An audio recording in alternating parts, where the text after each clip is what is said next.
வீட்டுக்கு மேலே வழி ஒரு சான் 1.5 சான் தான் வாசலில் நிற்குது. இந்த போலீஸ் விசாரணையில் நீங்கள் இப்பொழுது எங்களுக்கு சொன்ன விடயங்கள் அவ்வளோத்தையும் சொல்லியிருக்கிறீங்களா? போலீஸ் தான்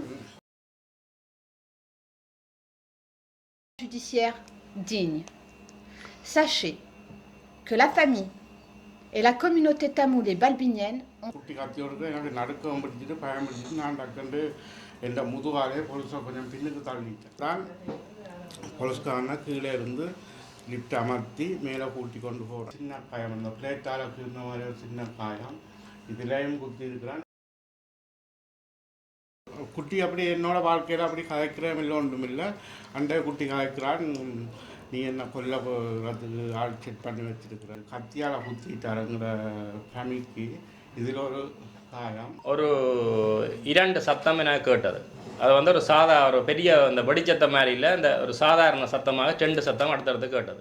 அப்போ நாங்களும் போகிறோம் சாதாரணமாக. நான் ரதன் நினைக்கிறேன், இன்னும் 2 ஆம்பளை போலீஸ், மற்றது ஒரு லேடி. அந்த என்னை இறக்க வைத்தவர்கள் வந்து இல்லை கொலை பண்ணவர்கள் வந்து தன்னையும் கொலை பண்ணத்தான் அந்த கதவை தட்டுறான்ற ஒரு இதில் அவர் சொல்கிறார் கூட. அந்த சிவரில் அந்த கதவில் வச்சு பார்த்தினான், அவர் எந்த விதமான சத்தமும் இல்லை. எனக்கு சரியான பயமாயிட்டுது. அப்போ ஒரு அலவாங்க மாதிரி ஒன்றை போட்டு அப்படி தெண்டேக்கில் கதவு திறக்குது. அப்போ தம்பி வந்து உள்ள. ஓம், அண்மையில் நீங்கள் ஒரு மிகவும் ஒரு பாதகமான பாரதூரமான செய்தி கொண்டு கேள்விப்பட்டிருப்பீர்கள். ஃப்ரான்ஸில் பொபினியில் மே 30ஆம் தேதி நினைக்கிறேன், இப்போ நியாயமான நாளாச்சு என்ன, 15 நாளாச்சு என்ன, நடந்த ஒரு மிகவும் ஒரு கவலைக்குரிய சம்பவம் உண்டு. அதாவது வந்து போலீஸாரின் செய்தியின் தலையங்கம் வந்து போலீஸாரின் துப்பாக்கிச் சூட்டில் இலங்கை தமிழர் ஒருவர் பலியானார் என்பதுதான் அந்த செய்தி. அந்த செய்தி பற்றிய இதுகள் வந்து இலங்கை தமிழர்கள் மத்தியிலும் நிறைய பேர்கள் மத்தியிலும் பெரிய பாதிப்பையும் தாக்கத்தையும் ஏற்படுத்தினது. இது சம்பந்தமாக இலங்கை தமிழர்கள் மற்றும் சில சங்கங்கள் ஒன்று சேர்ந்து இன்றைக்கு ஒரு ப்ரெஸ் மீட், பத்திரிகையாளர் சந்திப்பை ஏற்படுத்தியது. அந்த சந்திப்புக்கு போய் வந்திருக்கிறேன். அதுக்கு முடிவாக மேற்கொண்டு வரும் ஞாயிற்றுக்கிழமை 1 மணி அளவில் பொபினி முனிசிபாலிட்டி மேயருக்கு முன்னாலே ஒரு அமைதியான ஒரு ஆர்ப்பாட்டம் இல்லாத ஒரு கவன ஈர்ப்பு போராட்டம் ஒன்று நடத்துறதுக்காக முடிவு செய்திருக்கிறேன். பாருங்க, நாங்கள் இதில் வந்து இவருடைய அண்ணாவும் மற்றது வேறு யார் என்று சொன்னால் அவருடைய நண்பர் ஒருவர் என்று சொல்லிக்கொள்கிற ஒருவரும் வந்து தான் நேரடியாக பார்த்ததாக அந்த சம்பவத்தை சரி என்ன நடந்தது என்பதையும் விவரிக்கிறேன். பாருங்க, உள்ளுக்கு போய் இந்த நிகழ்வில் நடந்த அவர்களுடைய வாக்குமூலங்களை கேட்போம். சரிதானே? அப்போ வேறு என்ன, நீங்கள் இதை பார்த்துட்டு உங்களோட கருத்துக்களையும் இதில் இதன்னுங்க முடிஞ்சால் அவர்கள் அழைக்கின்ற இந்த போராட்ட நிகழ்வுகளையும் நீங்கள் பங்கு பெற்றுங்க. பாருங்க, காணொலிக்குள்ள போவோம். பொபினியில் போலீஸ் கைது நடவடிக்கையின் போது பலியான 43 வயதான 2 குழந்தைகளின் தந்தையான நமது சமூகத்தின் அங்கத்தினர் வைத்திலிங்கம் புவனேஸ்வரனின் நினைவாக வெண்ணுடையில் அமைதி நடைபேரணியில் கலந்து கொள்வதற்காக வலியிலும் புரியாமையிலும் நாம் அமைதி, கண்ணியம் மற்றும் உண்மையின் பாதையை தேர்ந்தெடுத்திருக்கின்றோம். வெண்மை நம்மளுடைய கலாச்சாரத்தின் புனிதமான ஒரு நிறம், நம் துயரின் அடையாளமும் நீதிக்கான நம் கோரிக்கையின் சின்னமுமாகும். நாம் கோருவது வைத்திலிங்கம் புவனேஸ்வரனின் மரணத்தின் உண்மையான சூழ்நிலைகள் குறித்து சுதந்திரமான, கடுமையான மற்றும் வெளிப்படையான நீதித்துறை விசாரணை. ஏற்கனவே புகார் பெற்றுள்ள IGPNால் வழக்கின் திறமையான கண்காணிப்பு, குடும்பத்திலும் தமிழ் புலம்பெயர் சமூகத்திற்கும் உறுதியான மற்றும் தெளிவான முடிவுகள் வழங்கப்பட வேண்டும். உண்மையை தேடுவதில் முழுமையாக ஈடுபட்டு சட்ட பாதுகாப்பை உறுதி செய்வதற்காக குடும்பத்திற்கு கண்ணியமான ஒரு சட்ட உதவி, பிரான்ஸ் தமிழ் சமூகம் முழுவதையும், சங்கங்களையும், உள்ளூர் மக்கள் பிரதிநிதிகளையும், பத்திரிகையாளர்களையும், நீதி மற்றும் மனித கண்ணியத்தின் மதிப்புகளில் நம்பிக்கை கொண்ட அனைவரையும் இந்த அஞ்சலி மற்றும் குடிமை அணிதிரள் தருணத்தில் எங்களுடன் இணைய அழைக்கின்றோம். உண்மை காத்திருக்க முடியாது. வைத்திலிங்கம் புவனேஸ்வரனுக்கு நீதி கிடைக்க வேண்டும். நாம் இங்கே பொது ஊடகவியலாளர்கள் பல பேர் இங்கே கூடியிருக்கின்றோம்.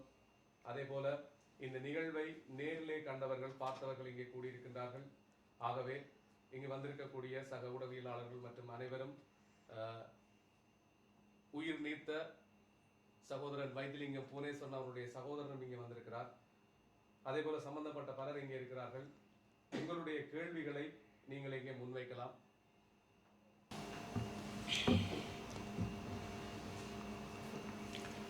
அனைவருக்கும் வணக்கம்.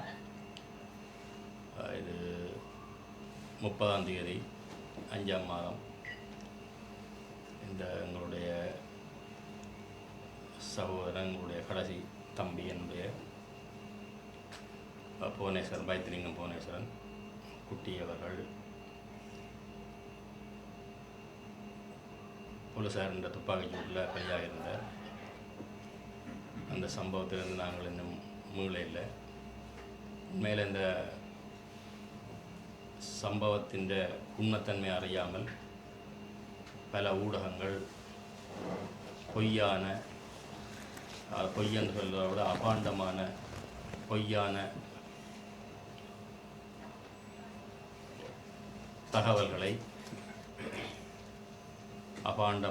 பொய்யான தகவல்களை வந்து இந்த இணையதளங்களையும் பத்திரிகைகள் வாயிலாகவும் அனைத்து தமிழ் ஊடகங்கள் வாயிலாகவும் வெளிப்படுத்தி எங்களுடைய சகோதரனுக்கும் எங்களுடைய குடும்பத்தினருக்கும் எங்களுடைய தமிழ் சமூகத்திற்கும் பொதுவாக இலங்கையர்களுக்கும் ஒரு பெரிய அவப்பெயரை ஏற்படுத்துவது போன்ற ஒரு செய்திகளை தான் இந்த ஊடகங்கள் பரப்பினவைகள். அதில் சிலர் வந்து கற்பனை திரைப்பட கதை எழுதுகிற மாதிரி கூட பல பேர் எழுதியிருக்கணும். அதில் வந்து சிலர் அந்த உண்மைத்தன்மையை ஒரு சில மணித்தியாலங்களில் உணர்ந்து அதை அறிந்து அதை திருத்தி சிலர் வந்து அதுக்கு மன்னிப்பு கோரியும் சில அறிக்கைகளை விட்டுருக்கணும். இருந்தாலும் உலகளாவிய ரீதியில் வந்து இந்த செய்தி பரவி எங்களை ஒரு மன கஷ்டத்துக்கு உள்ளாக்கி இருக்குது. அந்த எங்களை ஒரு பெரிய இழப்பை தாங்கியும் அந்த கரையை, அந்த பொய்யான தகவல்களை பரப்பியவர்கள் மீண்டும் இந்த உண்மைத்தன்மையை அறிந்து இந்த உண்மையான தகவல்களை, செய்தியை இணையதளங்கள் வாயிலாக அனைவருக்கும் வெளிப்படுத்த வேண்டும் என்ற நோக்கோடு தான் இந்த தமிழ் சமூக அமைப்பினர் வந்து இந்த ஊடக சந்திப்பை ஒன்று கூட்டியிருக்கணும். அதில் அன்றைக்கு நீங்கள் வந்து நீ கேள்வியை கேட்கலாம் அப்படின்னு சொன்னால் நான் அந்த சம்பவத்தை விளக்கத்தை இப்போ நான் வந்து ஃபின்லாந்தில் இருக்கிறேன். நானும் எனது மனைவியும் வந்து மனைவியினுடைய ஒன்றுவிட்ட சகோதரனுக்கு திருமணத்திற்காக இங்கே வந்திருந்த நாங்கள். அப்போ தம்பியின் நிலை வந்து என்னென்னு சொன்னால், அவர் கொஞ்சம் மனநில் பாதிக்கப்பட்ட நிலையில் இருந்தவர். 80% வந்து இந்த கண்டிகை வேதை நான் நினைக்கிறேன், இந்த மொழின்னு சொல்லி சரியான மொழி தெரியல. அவர் மனநில் பாதிக்கப்பட்டிருந்தவர் என்று நான் அவருடைய கருத்துக்கள் வாயிலாக அவரோட உரையாடைகளில் எனக்கு அவர் சொல்லியிருக்கிறார். 80% ஹேண்டிகேவையில் நான் இருக்கிறேன். இப்போ மனநலம் பாதிக்கப்பட்ட நிலையில் அவர் இருந்தவர். அந்த வகையில் வந்து நாங்கள் இந்த சம்பவம் நடந்தது, தம்பியினுடைய உயிர் பறிக்கப்பட்டது வந்து 30ஆம் தேதி சனிக்கிழமை. நாங்கள் முதல் நாள் வெள்ளிக்கிழமை அவரை இந்த இடம் லாக்கூர்னேன்னு நினைக்கிறேன், லாக்கூர்னே என்ற இடத்துல உள்ள ஒரு சிவன் ஆலயத்துக்கு அழைத்து சென்று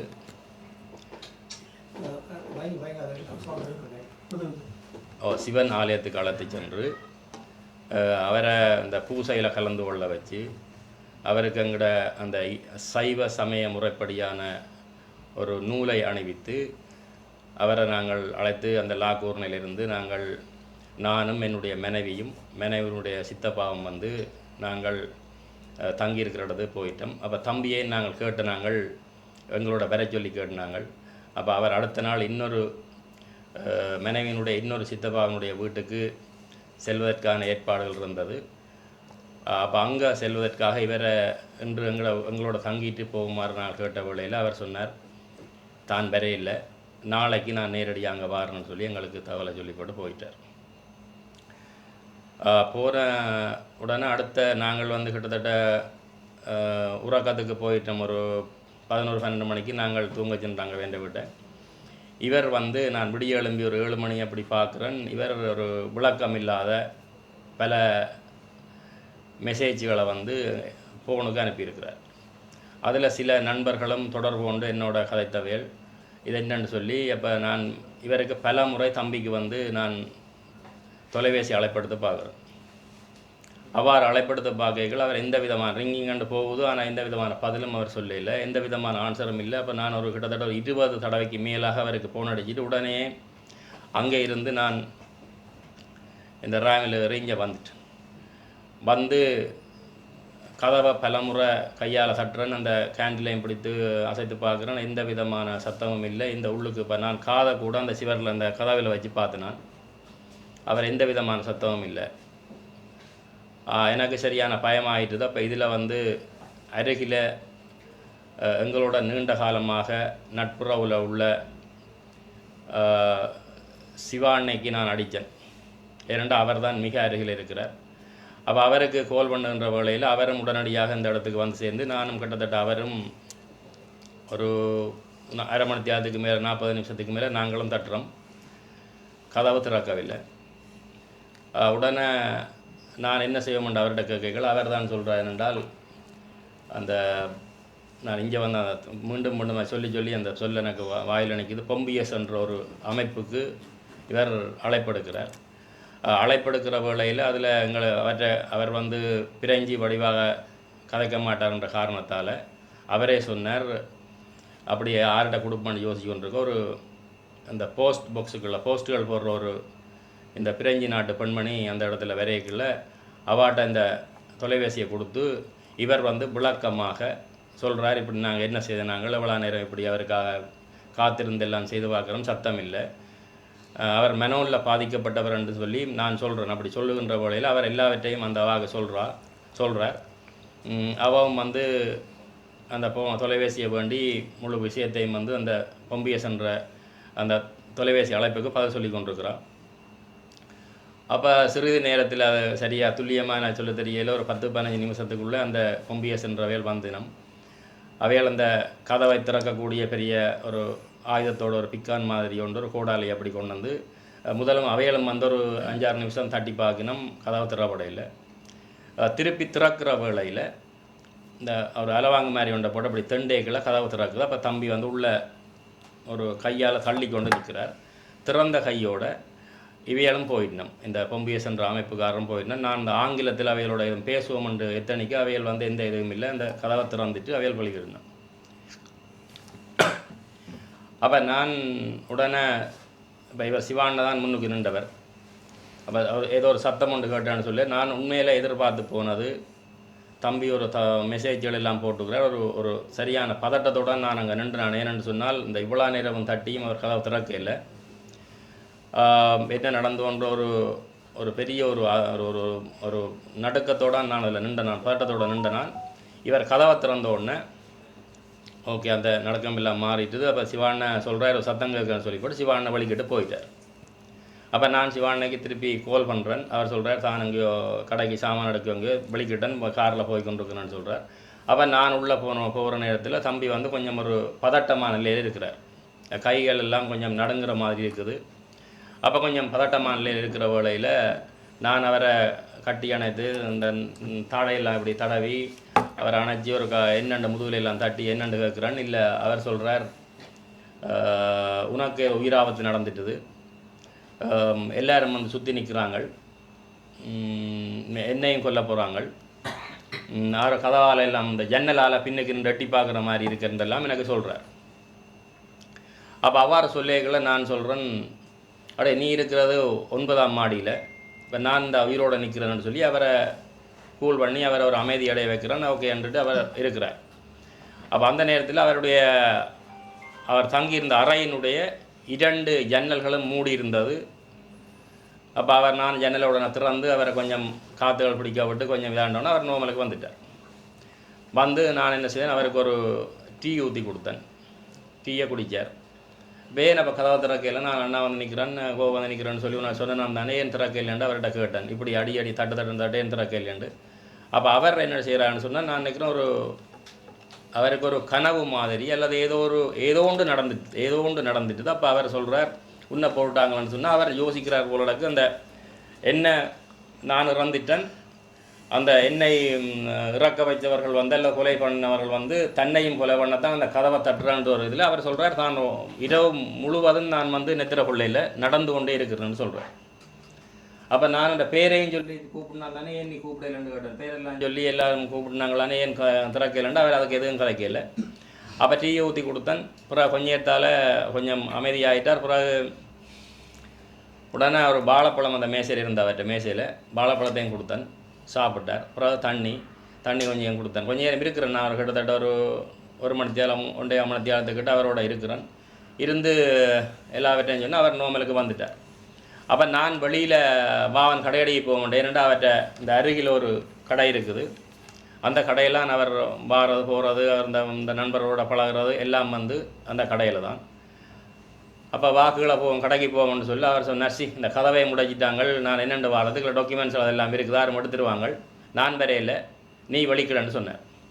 அப்போ ஏற்கனவே இவருக்கு சொன்னான், நான் முதல் நாளே சொன்னான், இப்போ சித்தப்பாவோட அங்கே போகணும், மற்ற சித்தப்பாவோட போகணும், அப்போ நீயும் பான்னு சொன்னால். அப்போ இவர் ஓகே நோமலாக இருந்தார். அப்போ நான் கேட்டவுடனே சரியன்றுட்டு நான் அந்த இடத்த விட்டு வலிக்கிட்டு இங்கே வந்து நான் இந்த கடையை தாண்டி போகுமென்று வரையக்குள்ள தான் எங்களோட நீண்ட காலமாக எங்களோட நாட்டில் இருக்கைகளே எங்களோட பழகின எங்களோட வீட்டை இருந்து படித்த தம்பி ரதன் வந்து அதில் வாரார். ஒரு கையில் ஒரு சின்ன பேக்கு கொண்டு வாரார்.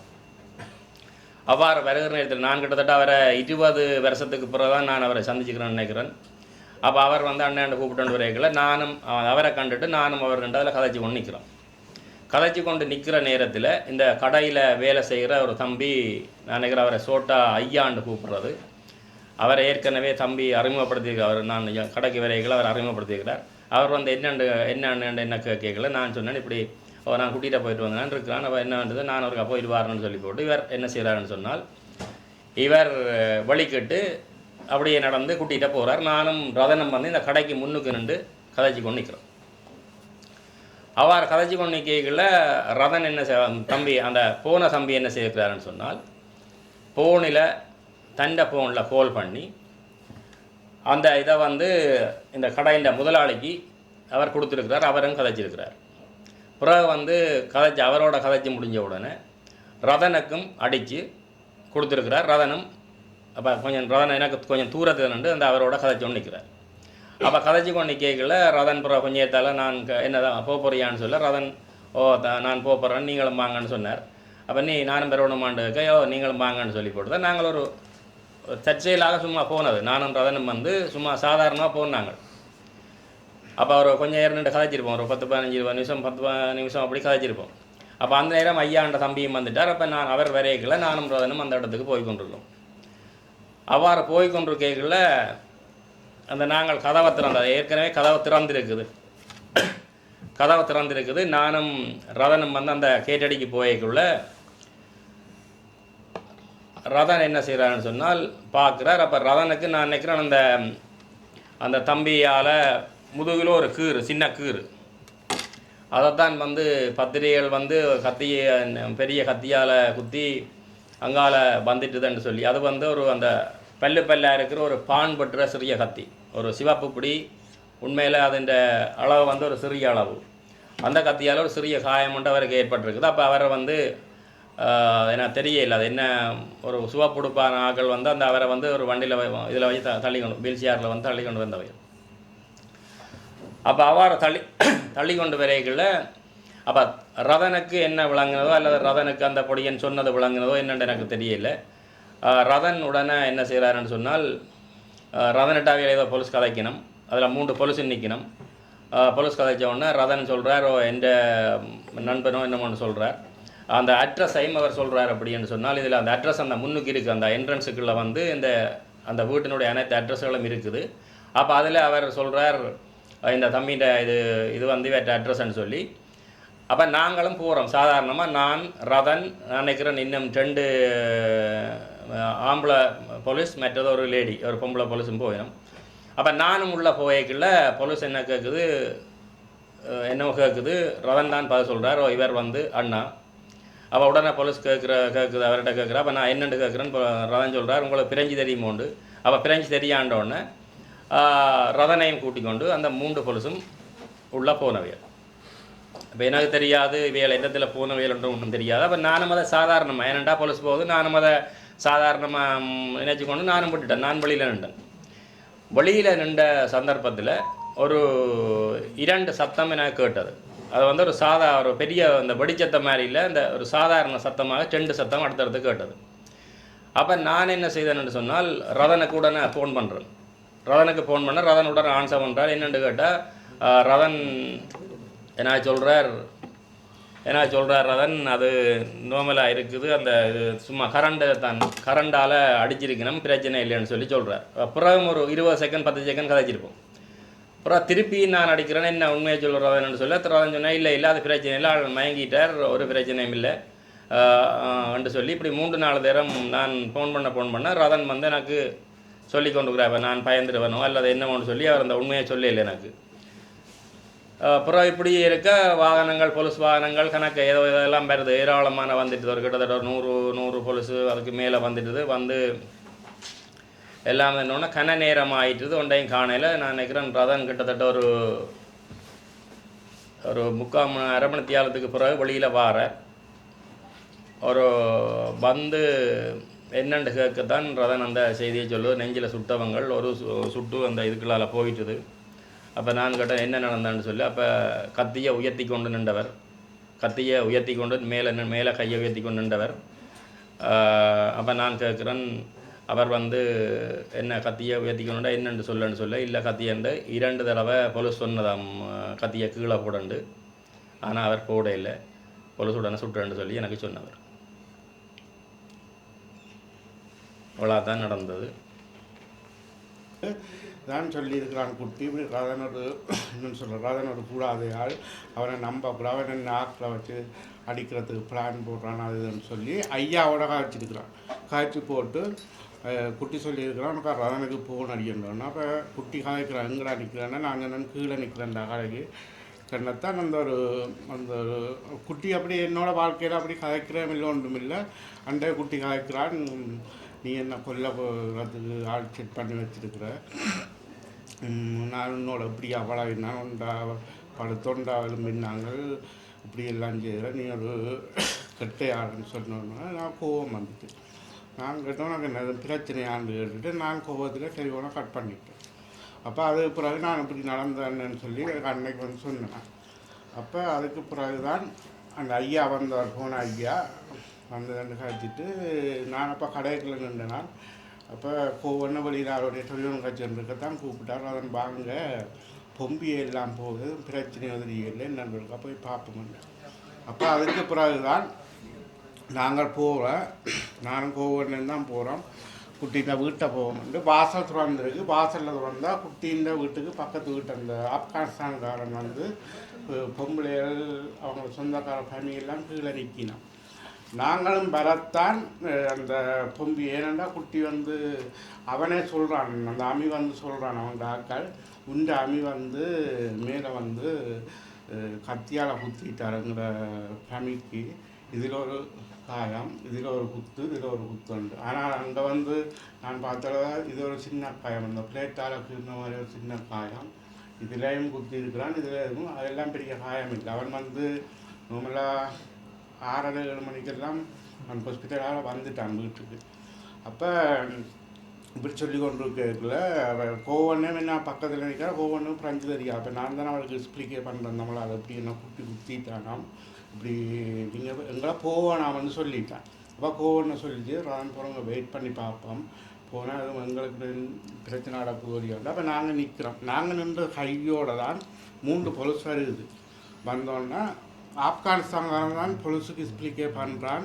இப்படி வந்து 9ஆம் மாடியில் எங்களோட ஃபேமிலியை வந்து இவற்ற அமி என்னுடைய அமி வந்து குத்திட்டு சொன்னோன்னு தான் போலீஸ்காரன் கேட்டான், என்ன உனக்கு ஆள தெரியுமா உண்டு. அவன் நான் என்ன ஓகேன்ற அப்போ இவர் ஆரண்டு கேட்க நான் என்ன இது வந்து அவர்கிட்ட ப்ரேயர் பக்கோன்ஸுக்கு வந்து நிற்கிறாருன்னு சொல்லிட்டு இல்லை போலீஸ்காரன் சொன்னால் இப்போ நீ வா இவர் நிற்காட்டு நீ வான்னு சொல்லி நான் தான் போலீஸ்காரனை கீழே இருந்து லிஃப்ட் அமர்த்தி மேலே கூட்டி கொண்டு போகிறேன். அப்போ நாங்கள் போனோம் என்னென்னா அந்த லிஃப்ட்டுக்குள்ளே உண்மையாகவே 3 பேர் தான் படிவாக போகிறோம். நாங்கள் 4 பேர் கொஞ்சம் நெருக்கப்பட்டு தான் போனாங்க. போவேக்கில் நாங்கள் 9ஆம் மாடிக்கு தான் லிஃப்ட்டை அமர்த்தினேன். நான் தான் அமர்த்துறேன் 9ஆம் மாடிக்கு. குட்டி என்ன செய்திருக்கிறான், நான் நினைக்கிறேன் இவர் 9ஆம் மாடியில் அந்த பொடியனுக்கு சும்மா லைட்டாக கத்தியால் குத்தி போட்டு பயத்திலே அப்படியே டக்கண்டு இறங்கி 6ஆவது மாடிக்கு ஆள் வந்துட்டு 6ஆவது மாடி லிஃப்ட்டில் நிற்கிறான் குட்டி. அப்போ நாங்கள் அமர்த்தின 9ஆம் மாடி, இங்கே 6ஆம் மாடி காட்டுது, எங்களுக்கு விளங்குது லிஃப்ட்டு துறக்க போகுதுன்னு. ஆனால் நாங்களும் நான் எதிர்பார்க்கல குட்டி வந்து இப்படி கத்தியோடு நிற்பாருன்றதை. அப்போ லிஃப்ட்டு துறந்துட்டுது. துறக்கையில் எனக்கும் குட்டிக்குமான இடவழி வந்து நான் நினைக்கிறேன் 1 சான் 1.5 சான். நான் டக்கண்டு குட்டி கத்தியோடு எனக்கு நடுக்கம் பிடிச்சிட்டு பயம் பிடிச்சிட்டு நான் டக்கண்டு என் முதுகாலே பொலிசை கொஞ்சம் பின்னுக்கு தள்ளிட்டேன். பின்னுக்கு தள்ளினோன்னா எனக்கு பின்னுக்கு நின்ற பொலிஸ் சொன்னான், மிசு சிவப்பிலே கத்தியை கீழே விழுந்துட்டுன்னு சொன்னேன். அப்போ குட்டி வந்தால் எதிர்கொள்ள இல்லை மற்ற குட்டிக்கும் தெரியாது உண்மையாகவே நான் ராதான் வருவேன் பொலிஸ் வருவேன் குட்டியும் எதிர்பார்க்கல, நாங்களும் எதிர்பார்க்கல குட்டி இப்படி ஒரு நிலைமையில் இருக்குமென்னு. நான் நினைக்கிறேன் பொலிஸ் சொன்னது குட்டிக்கு விளங்கி இருக்காதுன்னா ரெண்டா குட்டி ஏற்கனவே டிப்ரெஷனாக இருந்தோம். அப்போ அவன் கத்தியை கீழே போடுற 2 சொல்ல போடல. பிறகு குட்டி நான் அந்த என்னட்டு அந்த கால் எடுத்து உள்ளுக்குள்ளே வைக்க லிஃப்ட்டுக்குள்ளே வர வழி கிடத்தான் பொலிஸ் பின்னுக்கு நின்றா பொலிஸ். நான் திரும்பி பார்க்கல, ஏன்னா நான் குட்டியை தான் பார்த்து கொண்டு சத்தியலா குட்டி கத்தி வச்சுருக்கு ஏதாவது நடக்குமோண்டு நான் பின்னு கொண்டும் பார்க்கல. எனக்கு பின்னுக்கு நின்ற 3ஆவது பொலிஸ் தான் இதில் ஒரு படி 2 படி நின்று. இது நான் கண்ணால் பார்த்த சம்பவம். அதுக்கு பிறகு அது சுட்ட போலீஸ்காரனை வந்து கையை தட்டினான், 2 கையை தட்ட கத்திகள் வந்துட்டு. அதுக்கு பிறகு அவனை ஓடி வந்து லோக் போட்டு ஆளை உளுத்தி எல்லாம் மசாஜ் எல்லாம் பண்ணிச்சினான். நான் அந்த சுட்ட கையை தட்டி விட்டு லோக் போட்டோன்னே நான் வெளியில் வந்துட்டேன். அதுக்கு பிறகு தான் மற்ற போலீஸ்காரை வந்தது 2 போலீஸும் தண்டி. அதுக்கப்புறம் எல்லாம் பயத்தில் எல்லாம் வச்சு தண்டிச்சினோம். தண்டிட்டு அப்போ இவர் உடனே அடிக்கிறார். எனக்கு 2-3 தரத்துக்கிட்ட அடித்தவர் என்ன பிரச்சனைன்னு நான் சொன்னேன், இல்லைன்னா ஒரு பிரச்சனை இல்லை சும்மா லைட்டாக தான் சுட்டவங்க. இப்போ நான் நெஞ்சில் சுட்டோன்னு சொல்ல இல்லை. அப்போ எனக்கும் அதில் ஒரு பதட்டம் வந்துட்டுது. அதுக்கு பிறகு தான் திருப்பி ஒரு 6-7 போலீஸ்காரை வந்துச்சுன்னா வந்து நான் பக்கத்தில் நிற்க அவங்க துவக்கு சைடில் இருந்து அவன் மிசு என்ன நான் இன்னும் செப்பாக போவோம் மிஸ் என்ன நான் ஃப்ரெண்டில் சொல்கிறேன். அப்போ அந்த வந்த பொலிசுக்கு உண்மையாக என்ன நடந்தது சம்பவங்கள் ஒன்றுமே தெரியும். அதுக்கு பிறகு வந்த பொலிசுக்கு அப்போ ஆரிதண்டோன்னு நான் என்ன நெஃபிய மெத்தாசன்னோன்னால் அவையை நான் கூட்டி கொண்டு போகிறேன். முன்னுக்கு 3 பின்னுக்கு 3 நான் நடுவில் கூட்டி கொண்டு போய் தான் வீடுண்டா. அதை ஏற்கனவே வீடு பொம்பியை வந்து கதை உடைச்சோடியாக வீடு வெறுமனையத்தான் இருக்குது, ஆட்கள் இல்லை. அதுக்கு பிறகு தான் நான் அந்த பொலிஸ் எல்லாத்தையும் கூப்பிட்டு அவைக்கு சம்பவத்தை வழங்கப்படுத்தி நான் இப்படி தான் நடந்தது இப்படி இருந்தா. பிறகு தான் அவையே திருப்பி 9ஆம் மாடியிலேருந்து கீழே 6ஆவது மாடிக்கு வந்துச்சுன்னா வந்தால் பிறகு நான் நினைக்கிறேன் குட்டி சுட்டு ஒரு 15 நிமிஷத்துக்கு பிறகு தான் பொம்பியே வந்தது. பொம்பியை வந்து மூக்குக்கு இது சுவாச இது கொடுத்து குளுக்கோஸ் ஏற்றினவே. நான் நினைக்கிறேன் குட்டியை சுட்டு ஒரு 20-25 நிமிஷத்துலேயே குட்டி செத்துட்டாங்க. அதுக்கு பிறகு சுட்ட போலீஸ்காரனே கண்ணாடியை கட்டி அழுதவர் தன்னால் ஒரு உயிரோண்டு போயிட்டுன்னு சொல்லி அதை நான் நேராக பார்த்துனேன். அதுக்கு பிறகு தான் நான் கிட்டத்தட்ட ஒரு 3/4 மணி நேரத்துக்கிட்ட மேலே நின்றேன் அந்த சம்பவ இடத்துல. அதுக்கு பிறகு தான் என்னட்ட எல்லாம் என்ன விசாவை கட்டிச்சுன்னா விசா இல்லை இந்த வித்தல் காட்டாக கொடுத்து நான் இப்போ தான் விசாவுக்கு அசூல் கொடுத்துருக்குறேன். கொடுத்து 3 மாதம் அந்த பேப்பர் இருந்தது அதையும் கொடுத்து என்ன போட்டு எடுத்துச்சு. நம்ம இந்த டெலிஃபோன் நம்பர் அட்ரஸ் எல்லாம் வேண்டி போட்டு ஒரு 3/4 மணி நேரத்துக்கு எனக்கு கீழே வந்து சொல்லிட்டீங்க. நான் அப்படி கீழே வந்துட்டேன். அதுக்கு பிறகு தான் கேட்டவை என்ன நடந்ததுன்னு சொல்லி நான் இப்படி தான் நடந்தேன்னா நெஞ்சில் சுட்டது கொம்பி எல்லாம் வந்து நிற்குன்னு சொல்லி எனக்கு தெரிஞ்சிட்டு அந்த போலீஸ்காரன் அழுதவன் இப்படி தன்னால் ஒரு போயிட்டு அது நினைக்கிறேன் சுட்டு ஒரு 20-25 நிமிஷத்துலேயே அவர் போயிட்டு வந்த இடத்துல.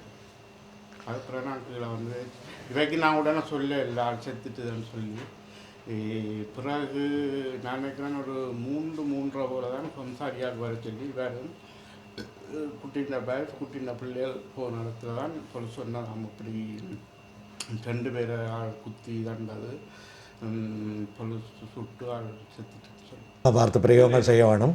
மற்றது இந்த போலீஸ் விசாரணையில் நீங்கள் இப்பொழுது எங்களுக்கு சொன்ன விடயங்கள் அவ்வளோத்தையும் சொல்லியிருக்கிறீங்களா? என்னை வந்து அண்டு நான் நினைக்கிறேன் 7-8 மணிக்கு நோ நம்பர்லேருந்து ஒரு கோல் கொண்டு வந்தது. நான் ஆன்சர் பண்ணேன். அப்போ ஒரு பொம்பளை தான் காய்ச்சா தான் கரஸ்பாண்ட் போலீஸ்லேருந்து கால் பண்ணுறேன், நீ ஞாயிற்றுக்கிழமை வரணும்னு சொல்லி இன்குவாரிக்கு. அப்போ சரி ஓகே நான் சொன்னேன், நீ அட்ரஸ் அதெல்லாம் போடுங்க நான் பாருண்டு திருப்பி ஒரு 1 மணித்தேரம் கழித்து அதே நம்பர்லேருந்து வந்து சொன்னால் நான் போலீஸு கரஸ்பாண்ட் வரணும்னு சொல்லி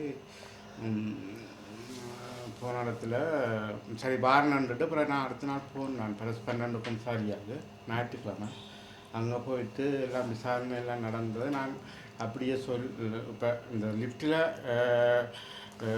நான் இத்தனை மணிக்கு வந்தது மெசேஜ் போட்டு அதெல்லாம் காட்டி எல்லாம் சொல்லிட்டு 3 பேப்பரில் இன்குவாரி நடந்தது காட்டிட்டு கடைசியாக கேட்டால் நீ என்ன காஃபி எதுவும் குடிக்க போறியோன்னு நாங்கள் தண்ணி தர சொல்லி அது பிறகு என்ன பக்கத்தில் எதிர்த்து போட்டு ஒரு வீடியோ ஒன்று காட்டணும். இல்லை அவர் வந்து இப்படித்தான் நின்றவர் லிஃப்ட்டு துறாக்குது. நான் இப்படி எனக்கு பின்னுக்கு 3 பொழு 6ஆம் ஆண்டு லிஃப்ட்டு துறாக்குது. அவள் வந்து நான் நினைக்கிறேன் எனக்கும் குட்டிக்குமான வழி ஒரு சான் 1.5 சான் தான் வாசலில் நிற்குது. லிஃப்ட்டு துறாக்க வாசலில் இருக்கு. நானே அதிர்ச்சி ஆகிட்டேன். நான் டக்கட்டு பின்னுக்கு வந்துட்டேன். பின்னுக்கு கல்வி குட்டி இப்படித்தான் நின்றவர் கத்தியோடு. ஆனால் அவங்கள தாக்கவோ போலீஸை தாக்கவோ எந்த முயற்சியும் அவர் எடுக்க ஒரு முயற்சியும் அவருக்கு தெரியாது. நீங்கள் நாங்கள் வாழ்ந்தது அடையாளம் தெரியல, அவருக்கு தெரியல. கீழே போட இல்லை. அதுக்கு பிறகு ஒரு ஸ்டெப் எடுத்து தான் புரஸ்காரம். ஆனால் அவர் எந்த விதமான அவசியம் காட்டவே இல்லை குத்தோணும்னு சொன்னால் துறந்தோடனே குத்தி இருக்கலாம் மங்களுக்கு.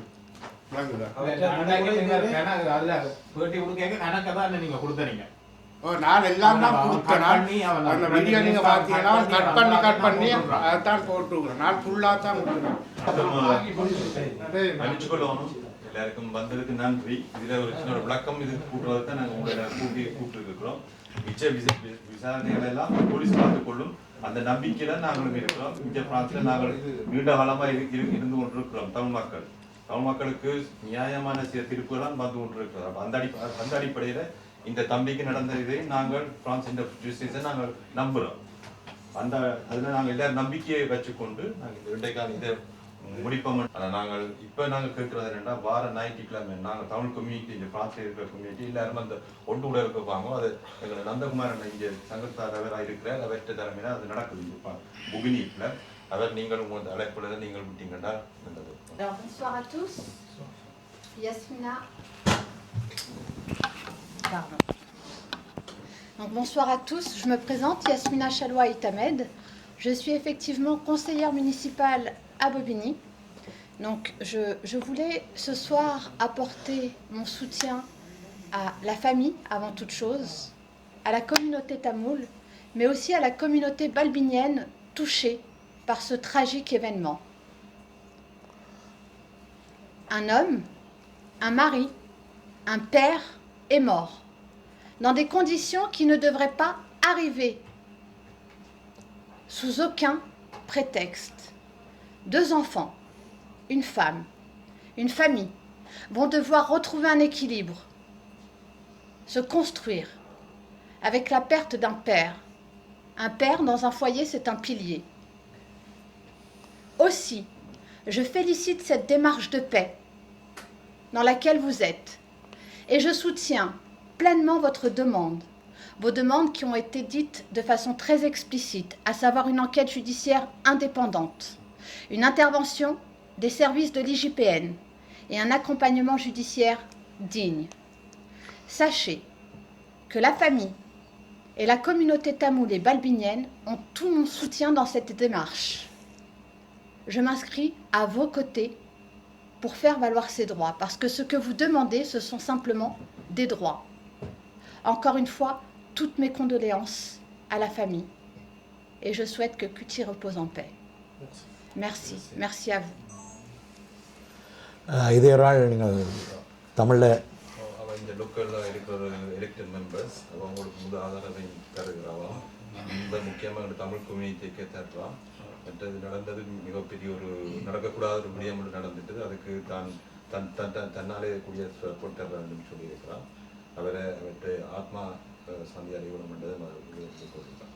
மற்றது நாங்கள் இந்த எடுக்கிற இந்த ஸ்டெப்பை இந்த முடிவுகளையும் அது வரவைத்துக் கொள்ளினா நாங்கள் நீதியை அதை நாங்கள் தேடிக்கொண்டு போகிறோம். அது சரியான ஒரு பதிலை நாங்கள் பள்ளியில் போய் கொண்டிருக்கிறோம். அதையும் தான் வரவேற்கிறான் சொல்கிறோம். Merci beaucoup. Je vous en prie, je vous en prie, je vous en prie. C'est normal. நான் புவியில் இருக்கிற காலமாக இருக்கிறேன். நான் கிட்டத்தட்ட 30 வருஷத்துக்கு மேலே புவியில் 35 வருஷத்துக்கு மேலே இருக்கிறேன். நாங்கள் தமிழ்ச்சங்கம் ஒன்று இருக்கிற புவினி தமிழ்ச்சங்கம் ஒன்று நாங்கள் இயக்கிறோம். எல்லா இடங்கள்லையும் இருக்குது. ஃப்ரங்கோ தமிழ் அண்டு இருக்குது. அதில் தலைவராக இருக்கிறேன். இவளாண்டை கூப்பிட்டு கதைச்சபடியே தான் அந்த நிகழ்வு அப்படி செய்யணும்னு கேட்டபடியே தான் அதை கேட்ட ஒரு அட்ரஸ் ஒன்று வேணும், எங்களுக்கு ஒரு சரியான ஒரு சங்கத்தின் இது வேணுமென்று கேட்டபடியே தான் நான் அதோட ஒத்துழைச்சினான். இப்போ நாங்கள் முதல் முறை செய்கிறோம். நாங்கள் எங்கள் சங்கம் நான் பலவான் மோனிக்கு வந்ததுக்கு நாங்கள் இப்படி ஒன்றும் செய்ததும் இல்லை, இப்படி ஒன்று நடந்ததும் இல்லை. நாங்கள் இதை முயற்சி எடுக்கிறது என்றால் இந்த இப்படி ஒன்று நடந்தது இனிமேல் நடக்கக்கூடாது. அதான் முதலாவது காரணம். அதுதான் இனிமேல் தமிழ் மக்களுக்கு இப்படி ஒன்று நடக்கக்கூடாது என்றதை தான் நாங்கள் இருக்கிறோம். அன்றைக்கி மேயருடைய நாங்கள் கதைச்சி நாங்கள் போய் மேயரோட கதைச்சி நாங்கள் 1 வருஷம் எடுத்து நாங்கள் ஏண்டாம் இப்போ கதைச்சபடியால் மேயருக்கு அவருக்கு தொடர்பு இருந்திருக்கும் கட்டாயம் கதைச்சிருப்பான்.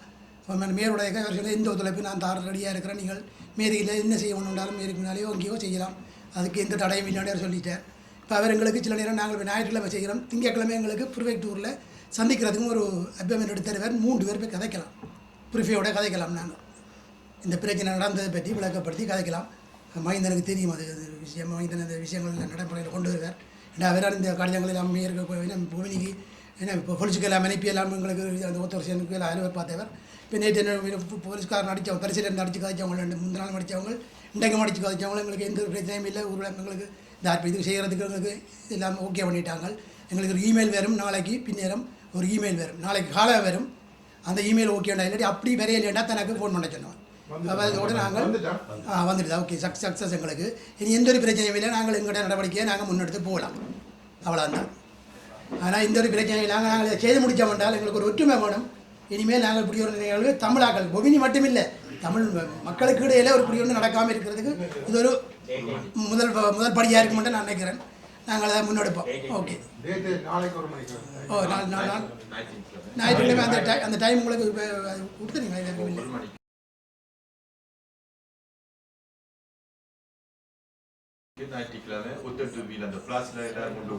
மேரிக்கு பின்பக்கம் தான், மேரிக்கு பின்பக்கம் பெரிய இடம் இருக்குது. அதில் நாங்கள் எல்லாரும் ஒன்று கூடி ஆரம்பிக்க போகிறோம். நீங்கள்